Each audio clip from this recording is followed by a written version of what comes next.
This is Norman Kissinger from Redeeming the Time Brothers Ministries, and I wanted to give you an update on my prayer card that I'd been using.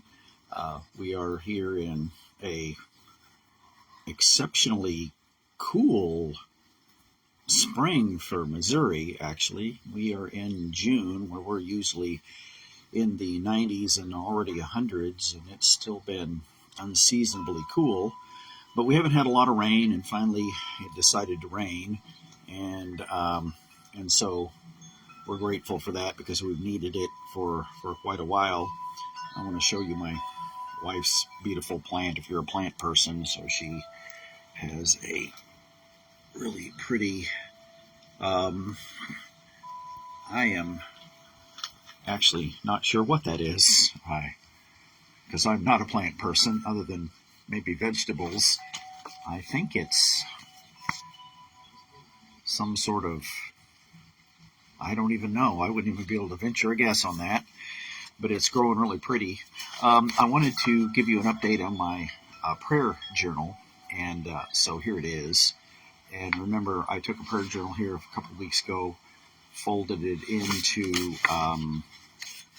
I took a half of a file folder, cut it in half, folded it into half and then half again into 8 sections. And I actually did one, this was just for me, minor improvement of it. I nipped off the corners of it when it was folded up. And that really didn't do anything other than so they didn't really get dog-eared.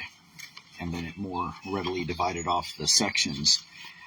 And I just have to say that I've been using it for prayer. And I'm praying every day over many things in my life.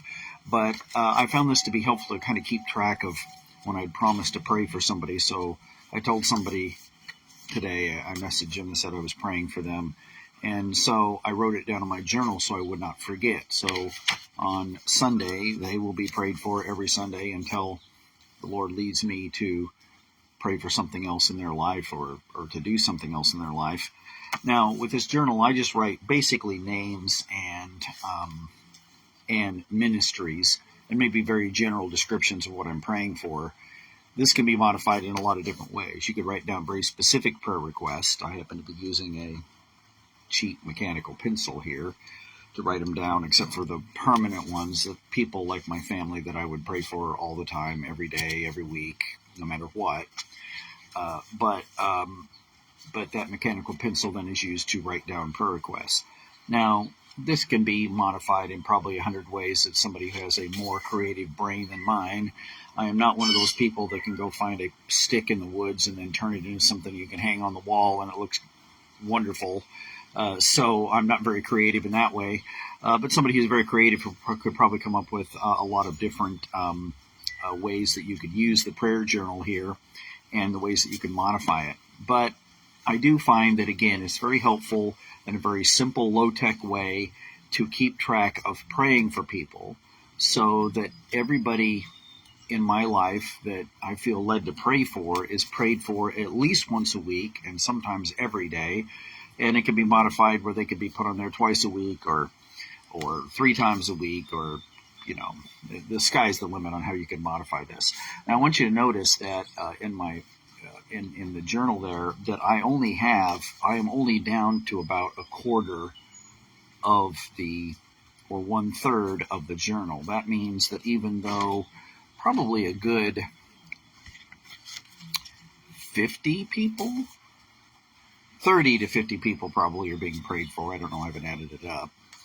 Or over 30 people are being prayed for, and ministries are being prayed for every day. I still have another, I could then triple that amount of people on here as I add more folks and more ministries and more things that I think that I will want to pray for.